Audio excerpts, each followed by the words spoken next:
Olá pessoal, tudo bem? Boa tarde, bem-vindos a mais um mock class da EFIG e hoje, em especial, vamos fazer um mock class para vocês, educadores brasileiros. Nós estamos aqui com o pessoal, professores e a doutora Miv, da Mary Immaculate College da Irlanda, que fica em Limerick. Eu vou pedir para todos desligarem a câmera de vocês, deixarem o microfone desligado e quando for para conversar com a Miv, quando vocês tiverem alguma dúvida, por favor, gente, a Miv está aqui para conversar com vocês, para trocar informações, então, por favor, abra o microfone, só vamos abrir a câmera, porque às vezes a internet pode cair, alguma coisa do tipo, então vamos tentar evitar isso. Abra o microfone, se apresentem e aí vocês podem falar com a Miv, tá? A doutora Miv, ela é doutora em Educação pela Mary Immaculate College. Ela vai estar falando hoje a primeira sessão sobre a literatura e ciência, ok? A sessão ela vai acontecer aí no prazo de mais ou menos 1 hora. Ela vai passar alguns vídeos e depois a gente vai abrir para questions and answers, ok? Aquele professor, aquele educador que não se sentir confortável em abrir o microfone para perguntar em inglês, pode mandar a dúvida no chat box do Zoom, direto para mim, pode ser oculto, só para mim, só para eu ver. E aí eu consigo perguntar para mim em inglês, tá bom? Eu vou passar para a Sarah. A Sarah, ela é a coordenadora de admissions da Mary Immaculate College. Ela vai falar um pouquinho sobre a Mary Immaculate e depois a Dr. Miv já começa. Hello, Sarah. How are you today? I'm good, thank you. Hello, everyone. Perfect. So I'm going to, there we go. So good evening, everyone from Ireland. It's afternoon there and evening here. Thanks a million. Thank you all very much for joining this collaboration between Fiji and Mary Immaculate College, MIC, today. My name is Sarah Power and I work in the International Office of Mary Immaculate College. And before my colleague, Dr. Maeve Liston, begins, I'd like to give you some details about the college. So we are a university-level college. We were founded in 1898. We're the oldest third-level institution in Limerick, which is Ireland's third largest city and located in the Midwest of Ireland. We have a reputation for excellence in teacher education and in the care of our students. We have a growing and diverse community of just under 5,000 students enrolled in undergraduate programs in education, liberal arts, early childhood care and education, and a range of postgraduate programs at graduate diploma, master's and PhD levels. You might be interested to hear that over the last year, we have welcomed 19 Brazilian teachers to our campus. These teachers were scholarship winners and they participated on a year-long graduate diploma in mentoring and leadership for teachers. During this program, over the year, they visited local schools, they worked with school supervisors, had lectures on campus and learned about the Irish educational system. The program was a huge success and the students loved their time with us. There's been lots of tears over the last week because they have finished now. They submitted their last assignments just this past week. And if you have any interest or questions about this program or any of our postgraduate programs, please feel free to contact me. Mary Immaculate College prides itself on its excellence in teaching, learning and research with very engaging and challenging courses. Our academics are leaders in the field in their areas of expertise. Their high level of academic quality is combined with their care for their students and a wish to help each student on their academic journey. Dr. Maeve Liston, who will be leading the class today, is the Director of Enterprise and Community Engagement at Mary Immaculate College. And she is also the Senior Lecturer in Science Education at Mary Immaculate College. She has extensive experience in teaching science and science education at all levels in education, primary, secondary and third level.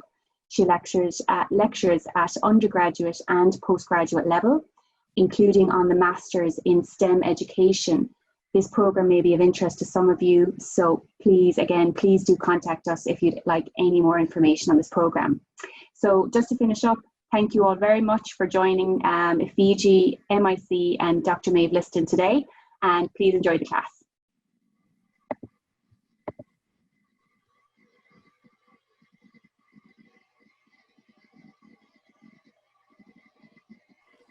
Okay. Sorry, maybe you can go ahead. Sorry, Sarah, can you just turn off your camera, please? Hi everyone. I suppose I do not have to introduce myself because Sarah is after introducing me. I suppose I actually had students, teachers, Brazilian teachers in my classes this semester and last semester for STEM education, and it was absolutely a wonderful privilege to actually speak with them and share ideas of what happens in Brazil, what's happening in Ireland. So we were very sad to see them go.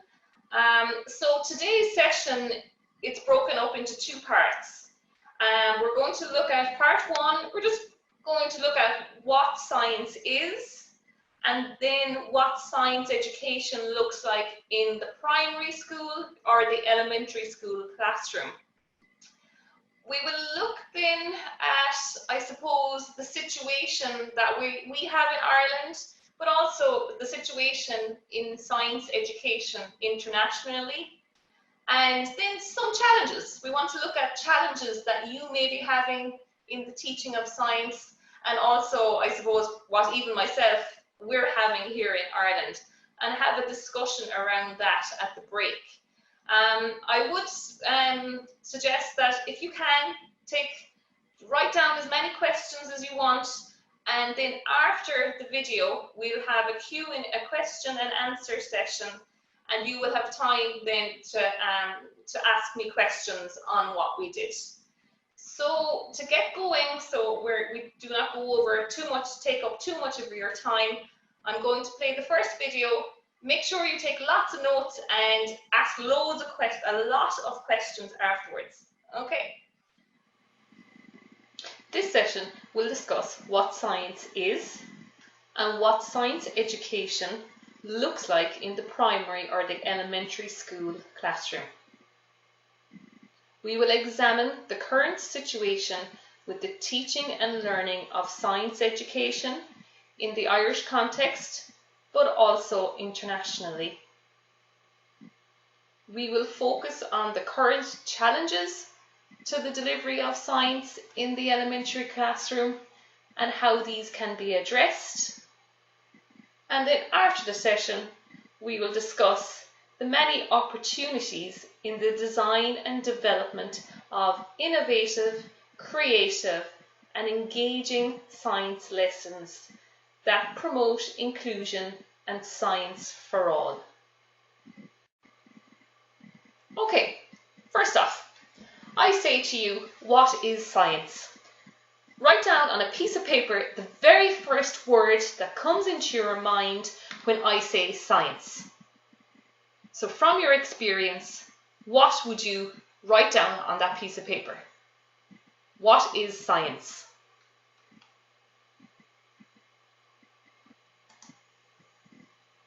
So, what have you written? From my experience, I get a lot of experimentation, investigations, biology, chemistry, physics, exploration, inquiry, and if I ask my students, my pre-service teachers in Mary Immaculate College, a lot of people will name, for example, equipment like Bunsen burners, pipettes, burettes, and beakers, etc. So what really is science? Science is a way of working. It's a process. It's the process of knowledge getting. It's the process of finding out about the world. It's the process of finding out about the physical and natural world and making sense of things around us. It is active. It is very much minds-on, but also hands-on. It's about manipulating materials. It's about actively thinking about how things work.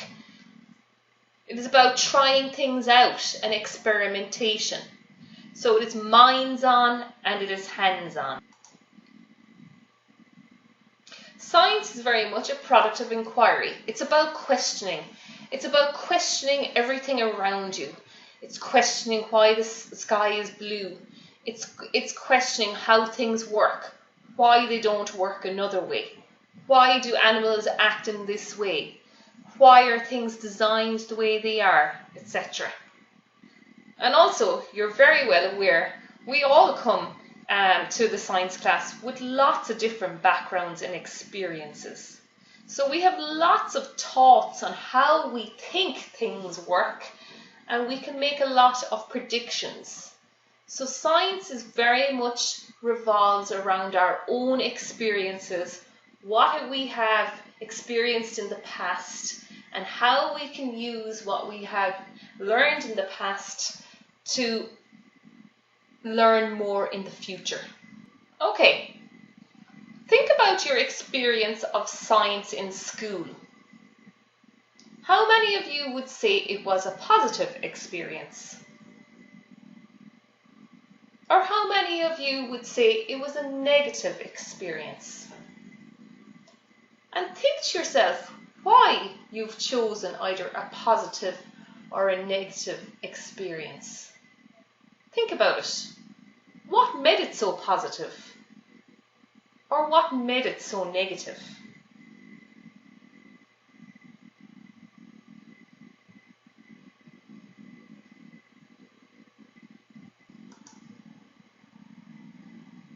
Often when I ask this to teachers and to my students, my pre-service elementary teachers, a lot of them discuss their teacher. So their experience was either positive or negative, was all due to their teacher. So if I had to ask you, what makes a good science teacher? What are the characteristics of a good science teacher?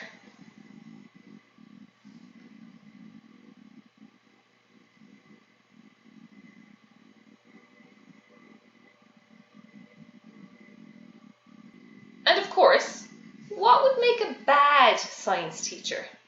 What are the characteristics of a bad science teacher, in your opinion?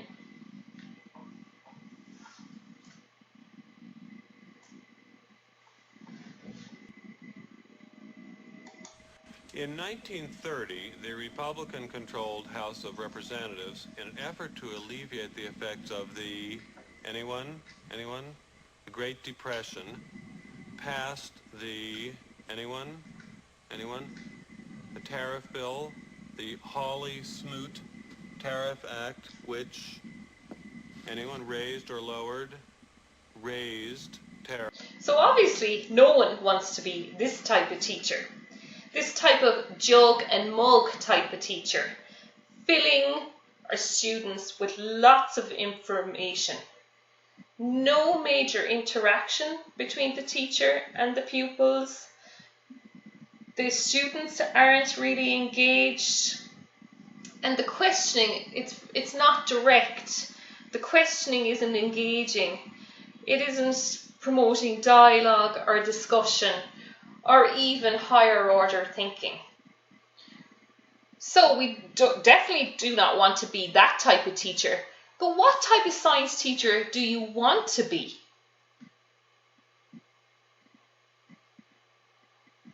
Mr. Grimes is in the house tonight. Everybody's gonna learn about science. And I'm gonna make you use your mind. But we're also gonna have a good time. Mr. Grimes is in the house tonight. Everybody's gonna learn about science. And I'm gonna make you use your mind. But we're also gonna learn that. So that is Mr. Grimes. I'm not saying that we have to completely be like Mr. Grimes, but that video shows what is important in science education. If you look at Mr. Grimes, he is engaging. He's ensuring that he will ensure that the students will learn.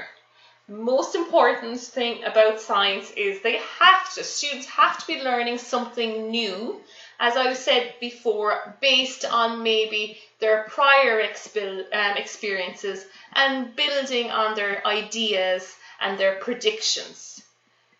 You also saw Mr. Grimes going out into the river, but this is important, making sure that we're exploring both the physical and the natural world at all times. Mr. Grimes mentions that he wants the students to use their mind while also having a good time. So it is very, very important that the students are thinking, that they're in dialogue with one another, that they're discussing their predictions, that they're designing and developing experiments. And of course, they have to be able to enjoy their experience, enjoy experimentation. So, again, what is school science? It is about getting your children to ask questions all the time, getting them to question absolutely everything around us. Children should not be afraid to ask questions, like, for example, but why?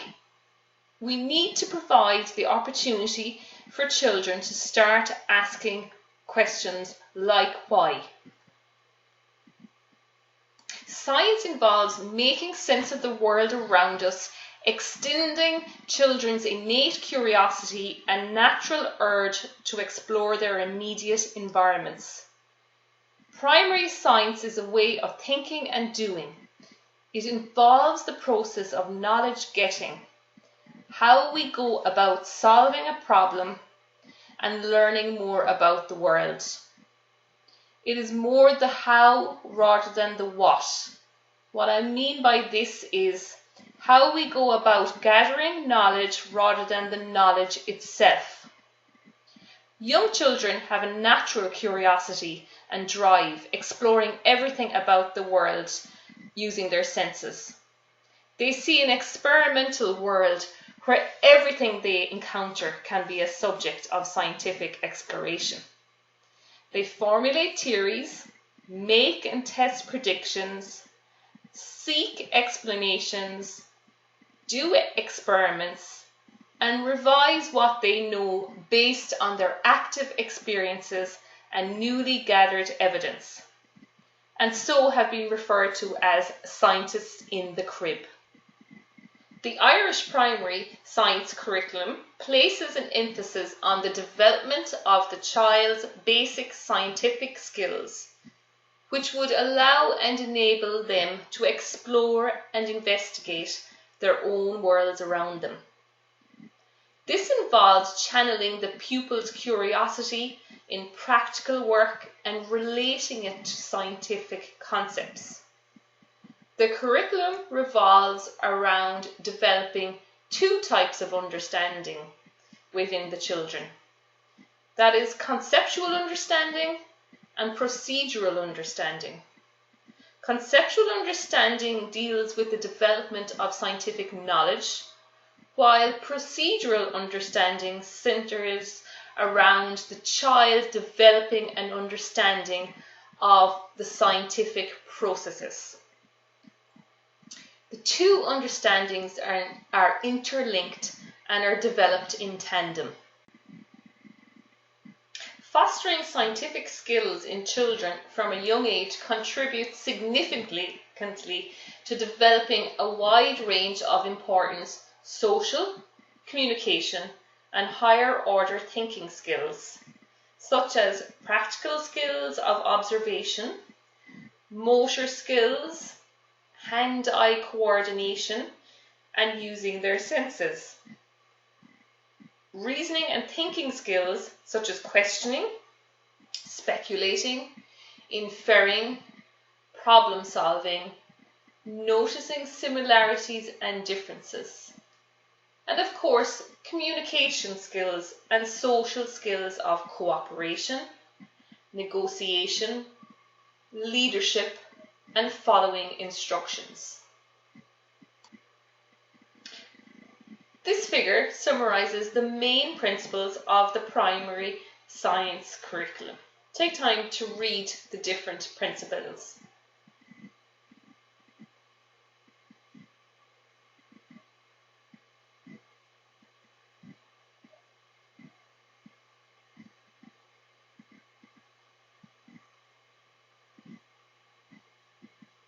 Now, from your experience of teaching science, I want you to think about what challenges do you encounter in the teaching of science?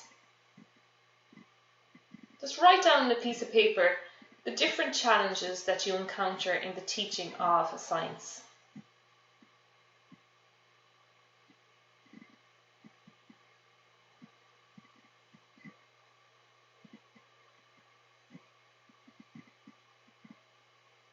I will go through some of the challenges that are faced in Ireland, but also around the world in the teaching of science. It is a major concern that in many countries, primary teachers lack scientific knowledge and the overall expertise in the teaching of science. This in turn affects the teachers' confidence in their own ability to teach the subject, and thus affecting the quality of and the standards in teaching and learning occurring in primary schools. Another concern with many teachers in Ireland and around the world is the content. The content within the curriculum. Is it relevant? Can you link what you're doing in the classroom to the real world and to real scientific exploration and scientific careers? The overcrowded curriculum can also be an issue. We're expected to teach history, geography, mathematics, languages, art, drama, science, etc.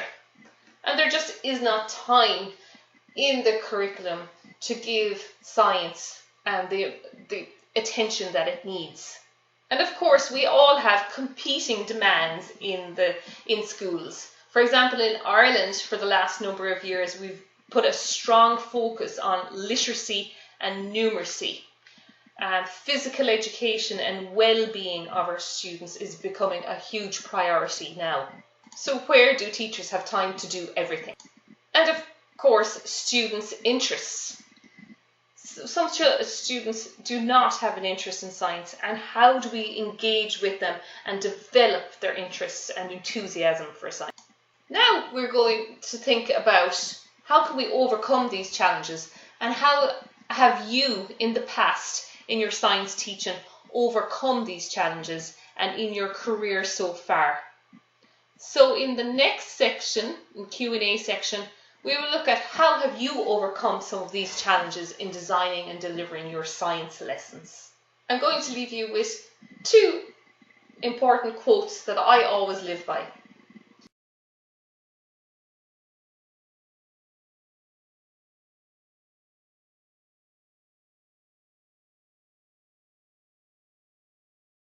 And finally, I love this clip.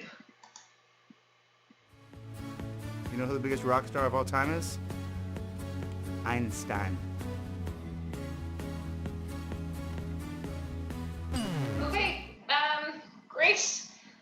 So I went through quite a lot there in the space of 15 minutes, looking at what science is, I suppose, what science education should be in the classroom. And really, I focused in on challenges that science education in Ireland is having, and internationally, like things like the especially at primary level, the background of teachers. Just to give you a quick explanation of how it works in Ireland. In Ireland, you train as an elementary teacher or a primary teacher, but you train and you teach all the subjects in the classroom.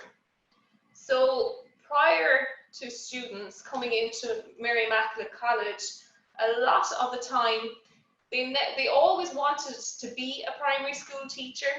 So a lot of the teachers do not study science in the years coming up to go to arriving into college. So we're starting at a very, very low level of a low background with teachers. And then, of course, that can affect their confidence in teaching science. And then, of course, as all countries, there's a lot of competing demands now for teachers in the classroom. The next session, we would look at literacy. Literacy and numeracy is a big challenge that we have to overcome in Ireland and focus a lot on in the classroom. And sometimes that can cause science not to be taught during the week because teachers do not have time to fit in the science. But I would be very interested to hear your challenges that you have in the classroom and how possibly you are overcoming these. So please, guys, now you can open your microphone and you can talk directly to Dr. Meave.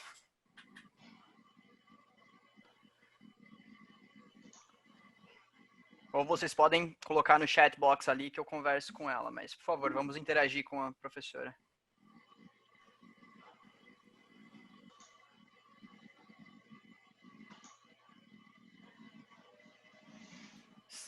Everybody's too shy, I think. Yeah, okay. Well, okay, I'll keep talking anyway. So, what we're trying to do in Mary Immaculate College is, and you will see today and Friday and next science with all the other subject areas on the curriculum, so that we do not have science over here, maths here, English here, but we're bringing them all together. So when you're doing your literacy lesson, you're also teaching the science lesson. Or very much, you probably have heard of STEM education, but also STEAM education, for example. So Friday session, we will look at how we're bringing design and make and engineering into the classroom to try and promote science in the classroom and the engagement with science. So we're looking at developing the children's creativity, their artistic skills as designers, as engineers. And when we do it that way, we actually are developing the children's scientific knowledge and understanding and their skills in science as well. So we're taking a shift from, we no longer call it science education. We're more focused on calling everything STEM or STEAM education now. I have a question. I'm Andrea from Escola Morumbi Moema. Good afternoon, everybody. And my question is very simple. I'm not a science teacher. I'm an English teacher, but whenever possible, when I try to mix it up, science lessons with English lessons. And again, what happens to me is I struggle very much because again, I'm not a science teacher, but whenever possible, I try to offer science classes in English because I totally realize that my students, they love having science classes in English. But what is that I struggle the most is because I'm not a science teacher, I have to do a lot of research and I have to study all over again. Because I am major in English, I'm not major in science, but I find myself really interested in studying a little bit more. So that's why I think that maybe taking this course, like this STEAM course, it will help me to improve not only my English skills, but also science, engineering, and all the jazz. So my question is, what can I possibly do? Because again, I'm not a science teacher, to get more knowledge, concerning books or concerning courses that I can actually benefit from to get more information concerning science. Because again, I'm not a science teacher, even though I really like to mix it up, science, not only science, but science, math, arts, and having English as the main tool. Okay.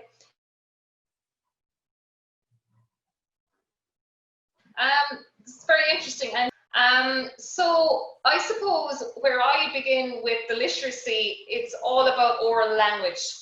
It's in science. You know, science is not a quiet classroom.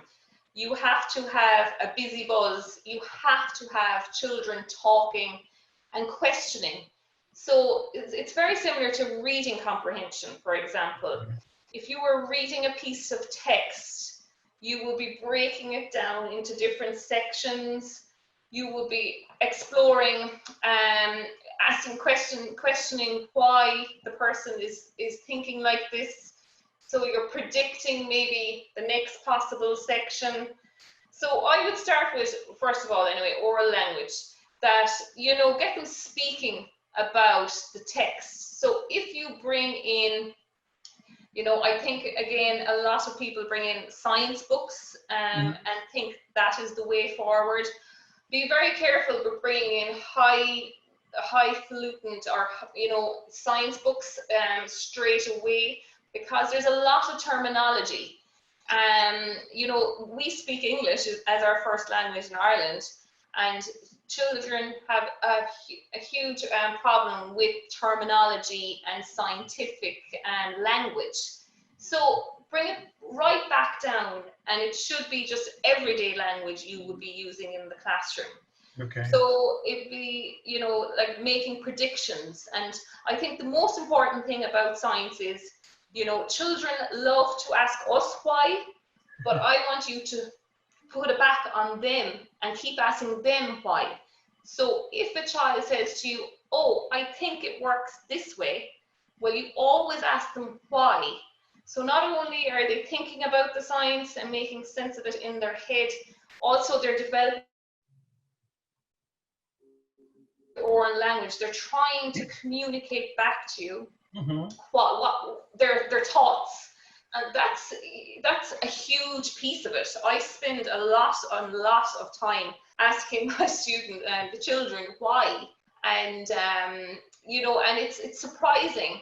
You know, they have an idea about science in their head, and you know, they all come from different backgrounds. You know, one person might have experienced magnetism that morning on the fridge door. Another person might have experienced it somewhere else. They all come with their own ideas, but actually to explain that is actually quite difficult for them. And so I start with the oral language piece, and then I go to the writing piece and the reading piece. But if you can just talk to them about what's happening in your science books, you know, if it's a video, you know, from the news, I would start there as well. Like things that are happening in the news, some new invention. You know, we had Elon Musk there last week with the new rocket that was launched. You know, simply bring in things through oral language. And I have one more question, because, for example, what is really difficult here in Brazil, I mean, for me as well, we have, I mean, there are lots of English teachers in Brazil teaching science, because, for example, a lot of schools now, I mean, the bilingual schools, they're offering science, but then the science teachers, they do not speak English. So what's happening? They are hiring English teachers to teach science, even though they don't have any kind of like background. So, for example, and I'm speaking for myself as well, because sometimes I have to teach science, but I'm not a science teacher. So I really have to really study in order to deliver a really well class. So that's one of the biggest difficulties for some English teachers in Brazil right now. Because, for example, we are teaching classes that we were not majored in. So that's maybe one of the biggest difference. I don't know, because here in Brazil, this is what I have been finding. Lots of teachers, English teachers, having to give science classes, math classes, everything in English. So this is one of the biggest challenges for me right now. Being able to deliver like a really good science class or a math class or a literature class, but in English. So the biggest challenge for most of the English teachers right now here in Brazil is not only do you have to speak a really good English, but also you have to be a science teacher, a math teacher. I mean, you have to be a teacher in everything. Okay, and what age group do you teach? Well, I teach basically everybody from kids to high school. Okay, so I suppose if you were teaching kids, you know, in the elementary or primary school classroom, I think it's hugely important, and we kind of forget about it a small bit. They do not have to be Einsteins leaving primary school, going into high school. At primary level, I would never suggest that anyone would give a definition of anything. So let's just say, what, you know, in high school, what happens here in Ireland, we learn off a definition of, for example, density. And we all learn the definition of density, and no child in the country can explain really what density is. They can regurgitate it in an exam, but they have no clue, still have an idea. So in primary level, where we start is we look at things floating and sinking. They come up with their explanation.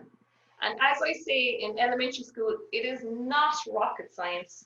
You keep it to a level that you can, it's all about hands-on experiments. So if they're doing an experiment about materials, for example, if they're talking about one is waterproof and one is absorbent, for example, and they're testing all the materials in front of them and placing water on them and figuring out which one is absorbent or not.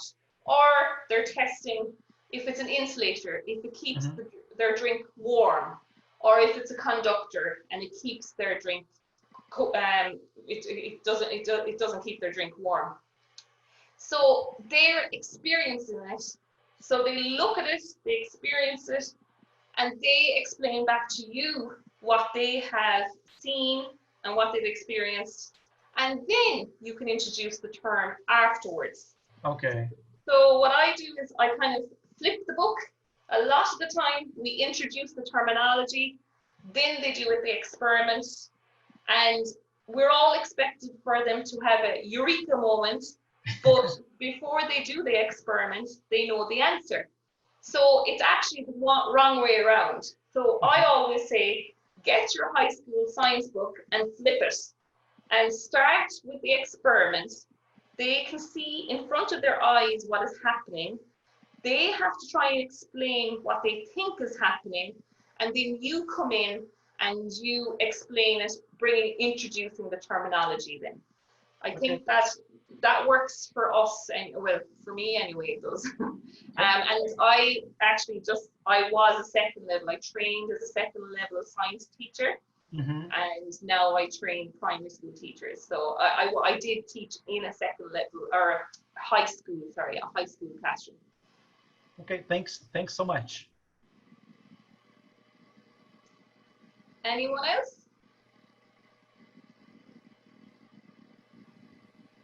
Yeah, maybe just someone just pop up a comment here on the chat box. Yeah. Maria Angela said she agrees with Andrea. It's a very absolutely true. It's a really challenging what is happening right now in Brazil. Yeah, I feel for especially the English teachers. I suppose there's a lot of information out there, and there's a lot of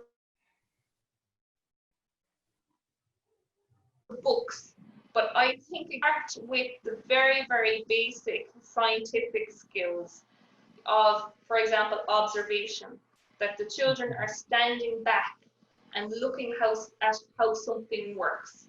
If it's a toy, for example, I will be doing toys next week, the science of toys with you, but like standing back, playing with the toys, manipulating the materials, using their senses, feeling, touching, smelling, and they're using their descriptive language. So they're describing whether it's hot, whether it's cold, whether it's smooth, whether it's rough, you know.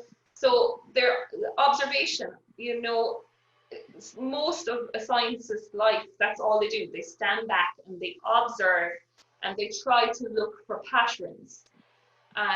You know, so if you bring it back to the scientific skills that I listed, and try and bring like prediction, just get them to predict what they think is going to happen and why. So I would put the skills first and foremost, try and see what skills you can bring into the classroom, and the science will follow then. The science follows afterwards. Okay.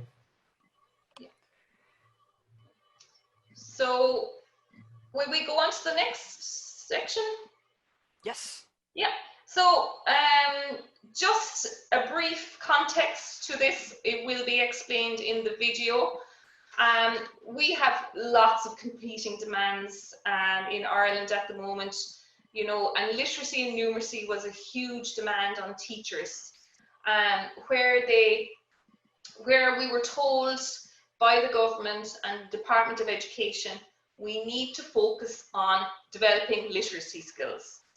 It was fantastic. We have completely, you know, upped our ranking in literacy and numeracy at elementary level.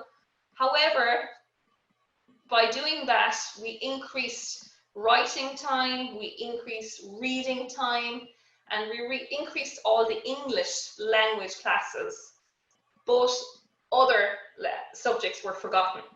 So that was a huge problem for me because teachers were not teaching science then, and that became a bigger issue. So I just want to show you how I'm trying to get, trying to overcome this as much as I can. So I'll just get the video up now. In this session, we're going to explore how we can use science books and children's literature in science lessons. We will discuss that with an ever-increasing emphasis being placed on developing children's literacy and numeracy skills, and the increase in time allotted to numeracy and literacy instruction in schools, it is imperative that other curricular areas are not left behind, and that teachers focus on developing literacy and numeracy beyond the English and mathematics lessons. We will explore a variety of different children's books and science activities and investigations that can be carried out in the elementary classroom based on these books, and different strategies in how literacy skills can be effectively developed in the elementary science classroom. On a piece of paper, I want you to draw a quick sketch of a scientist. Give your scientist a name and describe your scientist in 3 words. This does not have to be a work of art. You have 1 minute to draw your sketch. Go.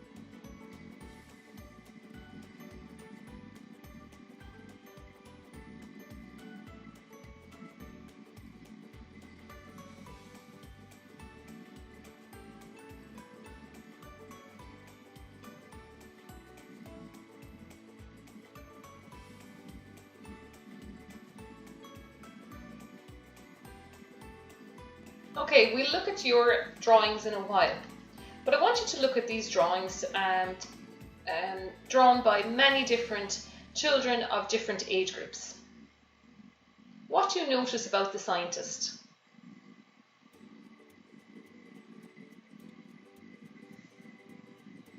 What do you notice about these scientists drawn by children?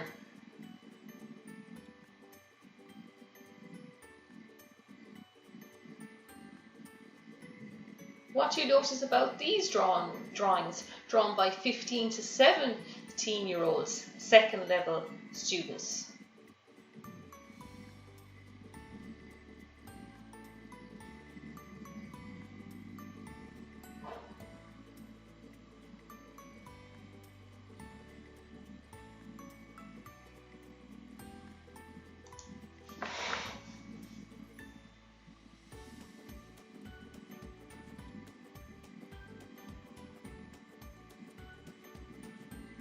What do you notice about these drawings, drawn by 18 to 20-year-old pre-service teachers?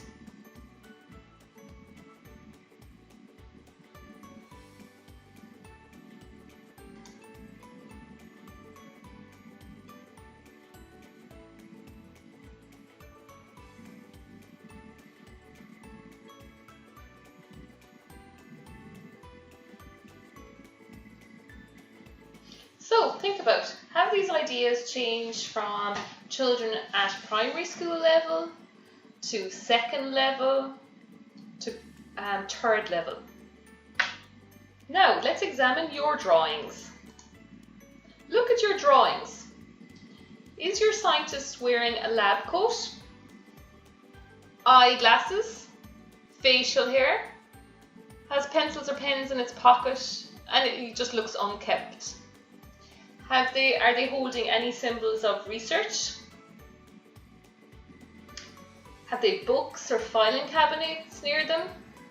Did you draw a man or a woman? What racial and ethnic group did you draw the scientist? And how would you characterize the overall appearance of your scientist? Was the scientist eccentric? Was it sinister? Was it neutral? Or was it positive?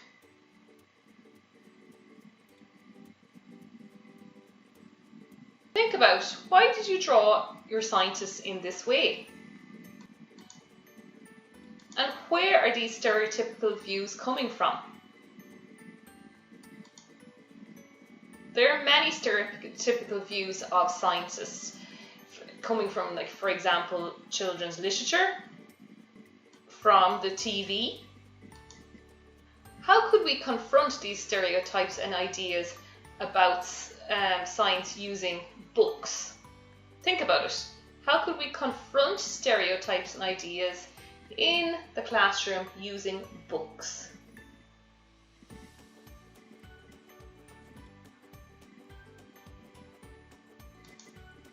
Well, as you can see from the drawings, a lot of people draw male scientists. So we need to change this stereotype and show that women can be just as good as scientists as men. So there are lots of wonderful books out there at the moment that should be part of your classroom collection. For example, Women in Science, Girls Think of Everything. This is an Irish publication, Lab Coats and Lace, and it's written about all the Irish female scientists down through the years. So we need to inform our students. We need to change perceptions of science, and a great way to do this is to have several books in your library, your school library, on the greatest scientific inventions of all times, maybe science year by year. And just look at the overall developments and the contribution science has made in our lives and the importance of science in our lives. There are some beautifully illustrated picture books out there that also confront gender ideas and innovations. For example, Violet the Pilot, My Mummy is a Plumber, My Mummy is an Engineer, My Mummy is a Scientist. I particularly like Not All Scientists Dress in Pink. What other ways could we use children's books in science lessons?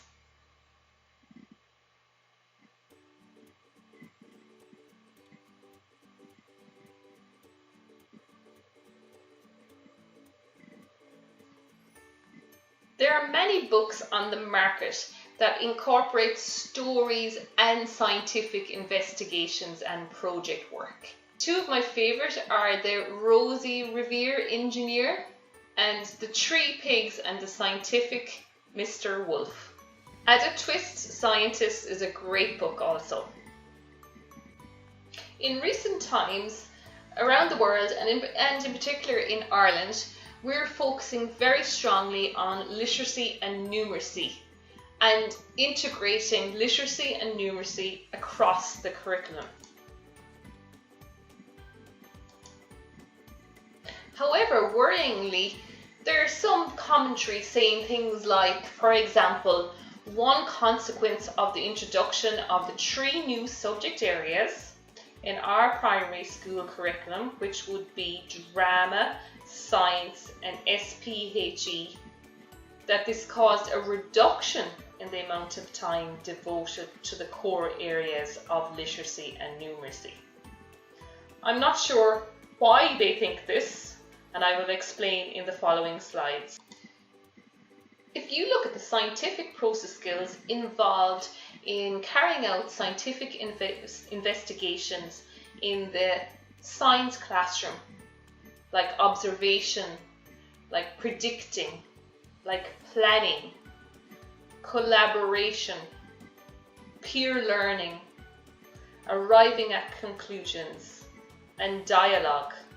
All these practices and scientific process skills contribute significantly to the developing the child's language, communication, and literacy skills, and also, of course, their mathematical and numeracy skills. For example, reading comprehension processes like retrieving, inferring, interpreting, examining, and evaluating are all very similar to the scientific process skills. Reading literacy involves understanding, using, reflecting on, and engaging within texts. So as you can see, there is a complete link and a complete crossover and integration between literacy skills and scientific process skills. Therefore, children's stories can be an effective tool in developing children's knowledge and understanding of key concepts.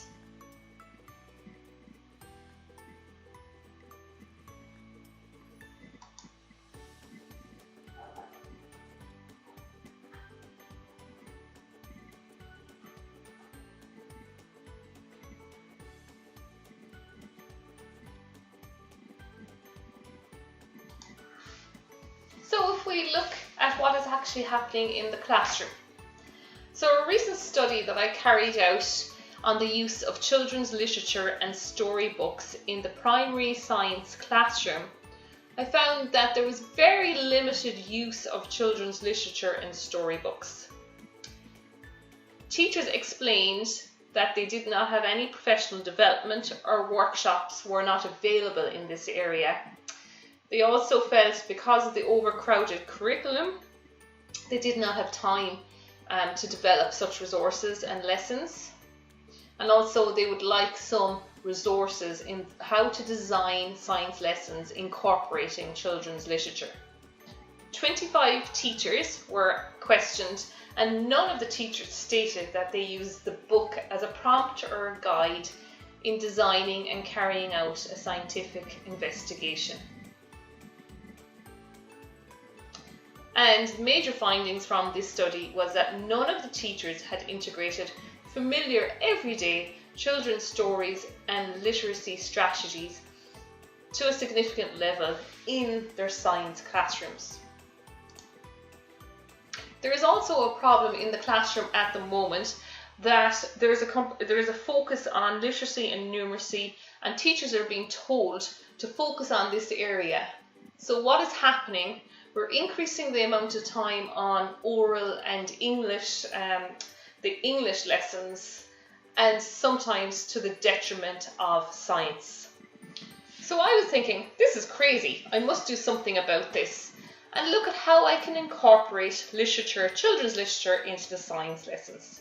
So we'll start with one very simple activity. We all know the 3 little pigs. So I begin a science lesson with the children, asking them, do they think the story of the 3 little pigs could be true? Do they think that the wolf was able to blow down the straw house and the brick house? We then explore the different properties and characteristics of the materials. So I give them straw, bricks and sticks to examine. This is a great way to develop their vocabulary when they're describing the different properties and characteristics of materials. Whether it's hard or soft, whether it's rigid or flexible, smooth or rough, dark or light. This ties in very well with the properties and characteristics of materials, and also how materials can change over time. We have a discussion on which house would they prefer to live in and why. So we go on and we plan a fair test with the children. So we give them straws, sticks and bricks. And we introduce the wolf, the big bad wolf. They plan their fair test, what they will change and what they will keep the same. And we make sure that they make a prediction.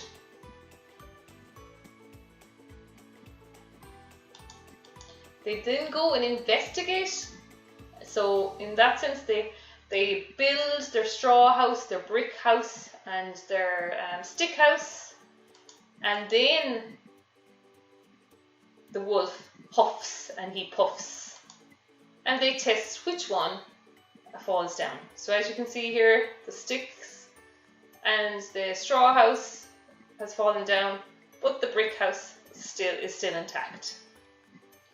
Children absolutely love this activity, and they love that it's linking back to their storybooks.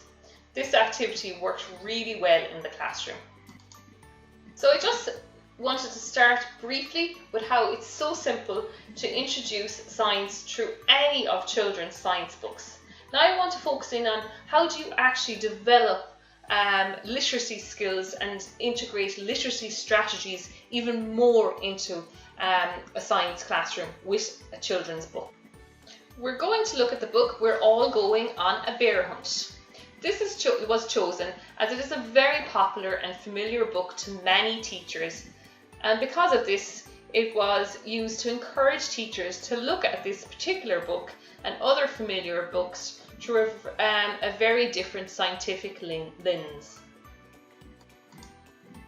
Also, I use this book because it's to encourage teachers to take their all-time favourite and their go-to books from the classroom library and identify both indirect and direct links to scientific concepts that they could explore through scientific explanations or experimentations with their pupils. While you're listening to the story, We're All Going on a Bear Hunt, I want you to think about what scientific investigations could you do in the classroom with your children based on the bear hunt story. On a bear hunt, we're gonna catch a big one. What a beautiful day. We're not scared. Uh-oh, grass. Long wavy grass. We can't go over it. We can't go under it. Oh no, we've got to go through it. Swishy, swashy, swish.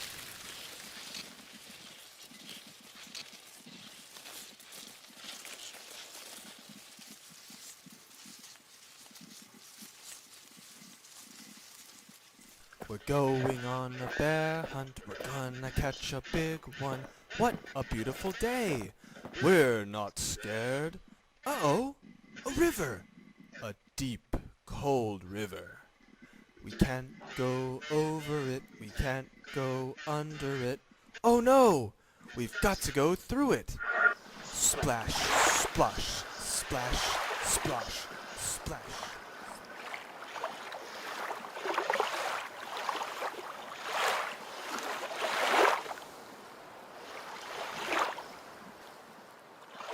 We're going on a bear hunt, we're gonna catch a big one. What a beautiful day! We're not scared. Uh-oh, mud! Thick, oozy mud. We can't go over it, we can't go under it. Oh no! We've got to go through it! Squelch, squelch, squelch, squelch.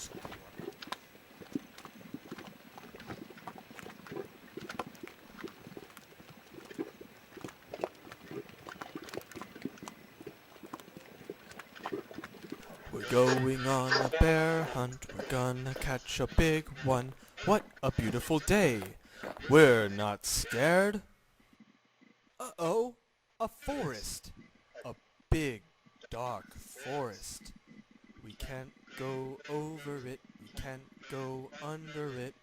Oh no, we've got to go through it. Stumble, trip, stumble, trip.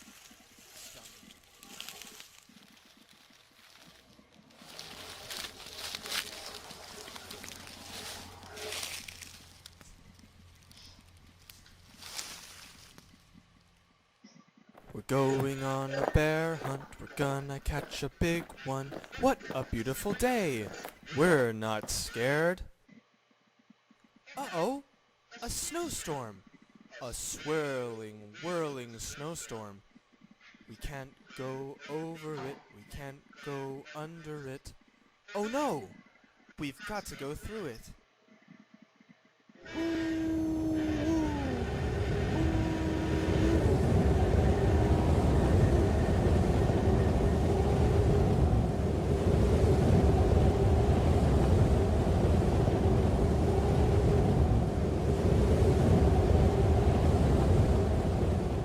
Going on a bear hunt, we're gonna catch a big one.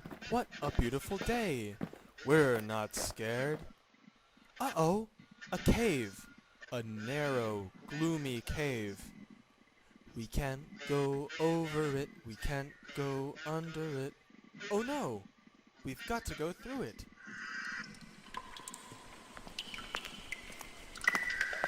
Tiptoe, tiptoe, tiptoe. What's that? One shiny, wet nose. Two big, furry ears. Two big, goggly eyes. It's a bear! Quick, back through the cave. Tiptoe, tiptoe. Back through the snowstorm. Back through the forest. Stumble, trip, stumble, trip, stumble, trip. Back through the mud. Splash, splash, splash, splash. Back through the river. Splash, splash, splash, splash, splash, splash. Back through the grass. Swishy, swashy, swishy, swashy. Get to our front door. Open the door. Up the stairs. Oh no! We forgot to shut the door. Back downstairs. Shut the door. Back upstairs. Into the bedroom. Into bed. Under the covers. We're not going on a bear hunt again. So we begin this science lesson with a read aloud, reading the story and examining the pictures from the book. I asked the children to stop and jot as different sections and to write down what they're thinking about the reading. I also get them to reflect on the text and draw maybe on post-its or on pieces of paper the images that they visualize in their heads. I get them to manipulate materials through maybe a mystery box or a feedie bag, and I get them to discuss everyday experiences from the book. I ask children to pose questions, or do they see any problems within the book that they would like to solve? I get them to role play, and they act out different scenarios in the story. We get them to map out the story with lots of different marker events in the story. We ask them to free write, write the story in their own words. Ask them to share ideas and thoughts about what's happening at different sections in the book. I introduce a wonder or I learned chart and ask them what are they wondering about in the pictures. And maybe a science talk ball, questioning and probing the children's prior understanding of specific. I did ask them what questions, scientific investigations, could we actually look at through the book. Look at what questions or scenarios or problems we wanted to investigate. The children then recorded their predictions and conducted the experiments. The children investigated which materials were the best for making Wellingtons. So they looked at the properties and characteristics of materials. They also developed investigations on what material would make the best umbrella, what materials would keep them warm on their bear hunt. They investigated the best washing detergent to clean the mud from their clothes after their bear hunt. And they investigated the best conditions for drying their clothes after the hunt.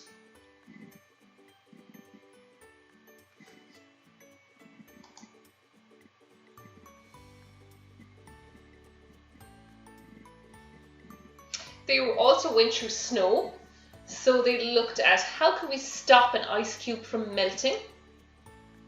What effect does water have on different types of soil? And what would be the best way to melt snow or ice from the roadway?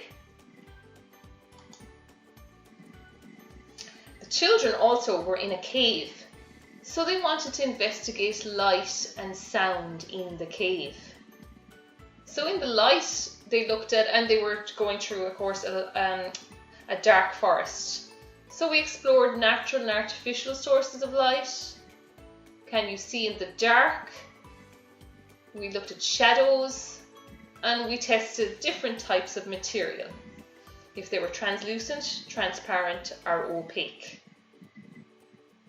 There was also, we discussed echoes in the cave, so they decided to reflect on and look at how sound is produced through sound waves.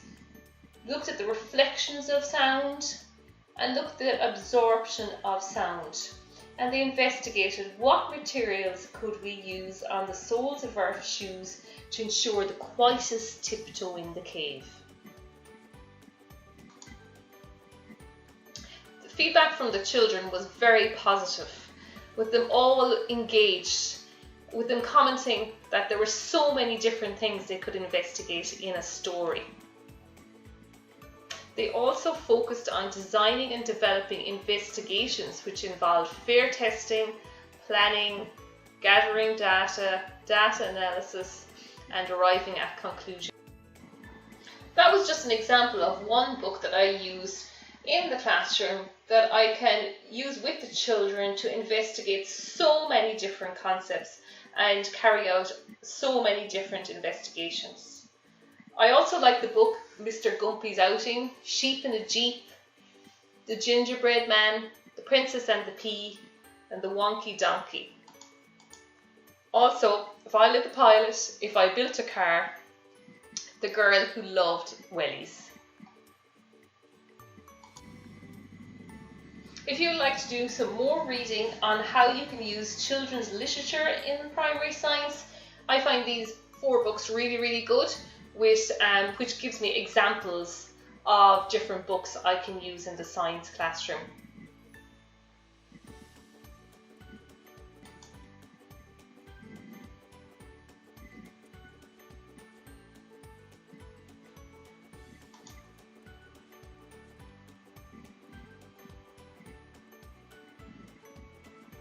Okay, so we actually had started the conversation with Andre there. I suppose, have any of you used children's literature in your science classrooms?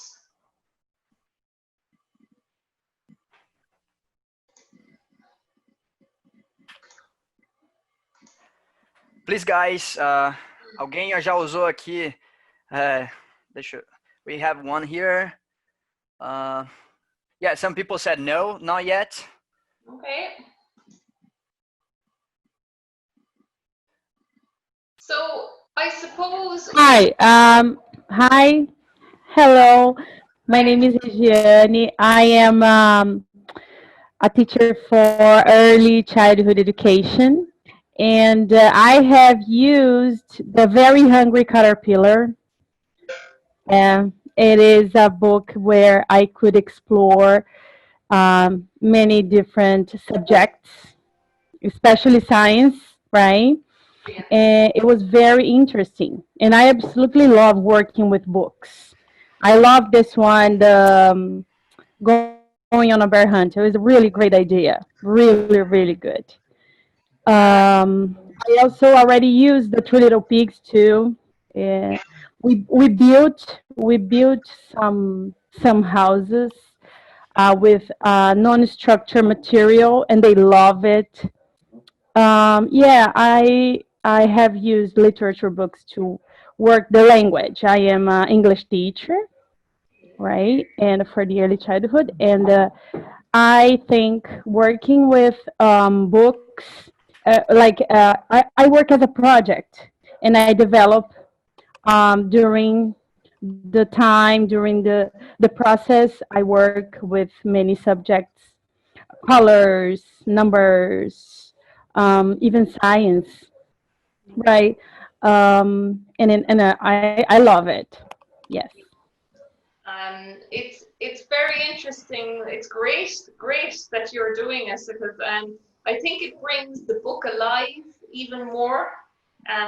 So you can do read with expression, but it brings it to the next level on what can we investigate in the story.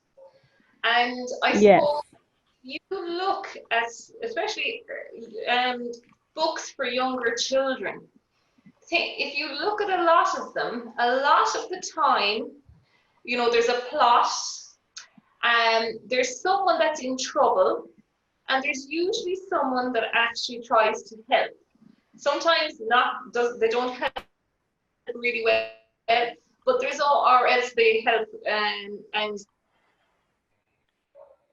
they find a solution.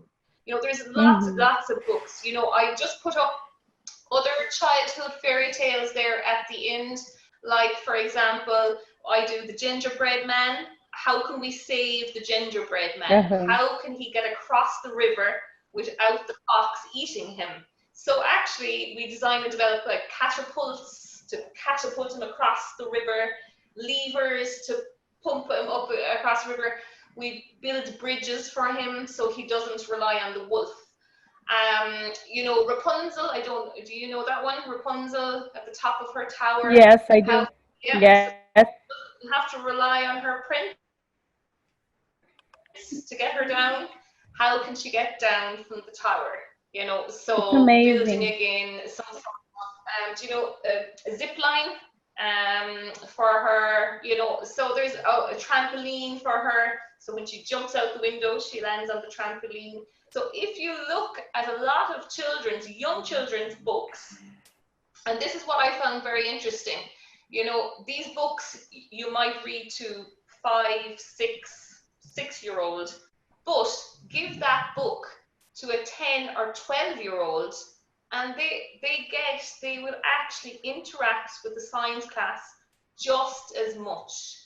I find, you think, oh, this book is too easy, but they will actually, an older class group, you can bring in more numeracy. They can gather more data, for example. They can gather data, and they can represent the data in a table or a graph. So, you can actually use all these books right up from 5-year-olds to 12-year-olds, and you will get the same effect. Yeah, it make it more challenging for them, right? Yeah, exactly. Yeah, great, great. Yeah. You can go, I don't know if you know the one Sheep in a Jeep. That's a lovely book as well. Sheep in a Jeep. Wow. Yeah, No, I don't know. I have been working with brown bear. Brown bear. What do you see? They love it.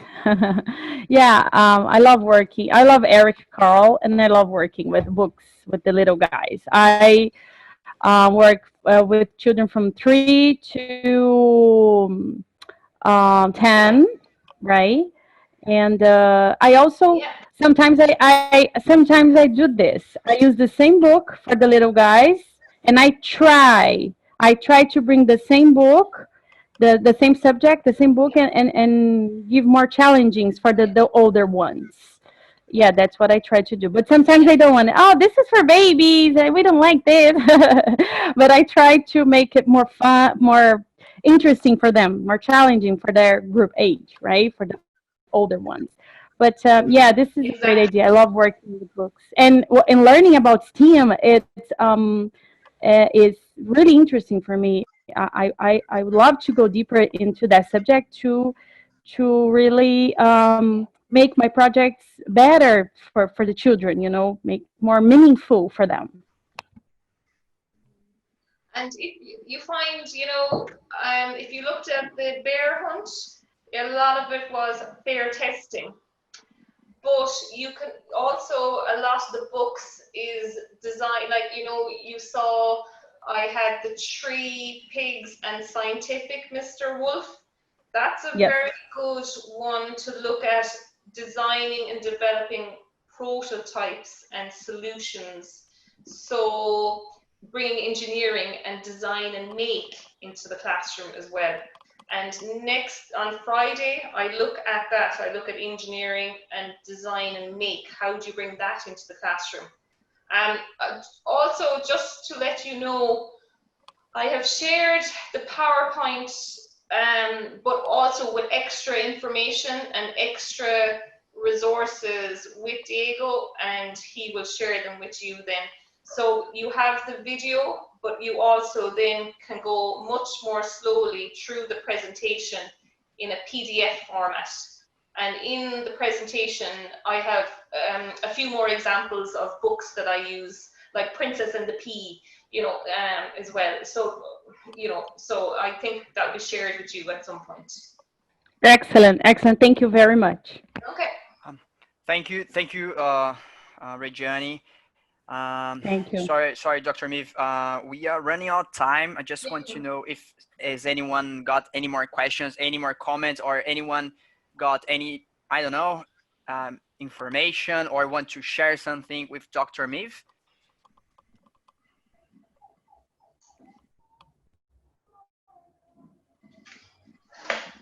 Okay.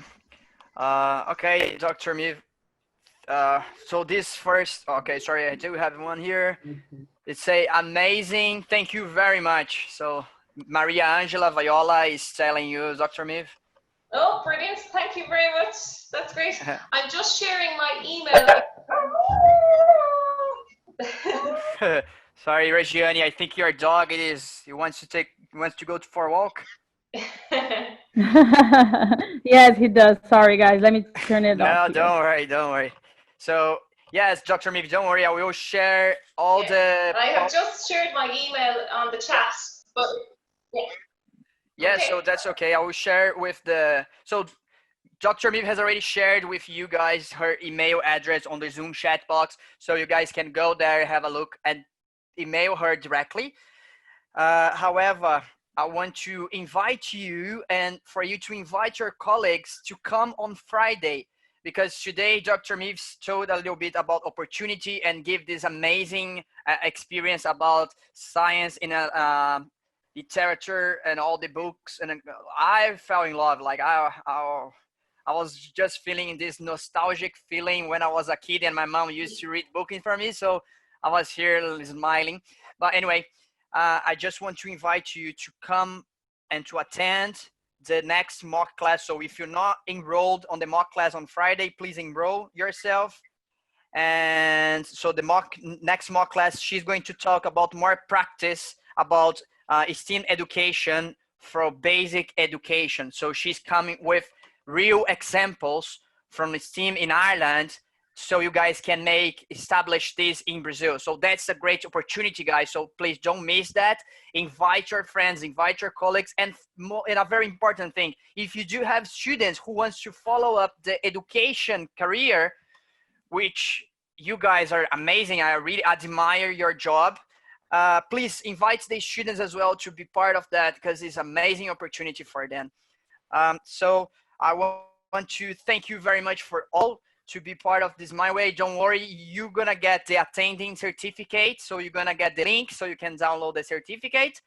And especially thank you for Mary Immaculate College, Sarah, Holly, and special Dr. Mir. Thank you very much for this fantastic class.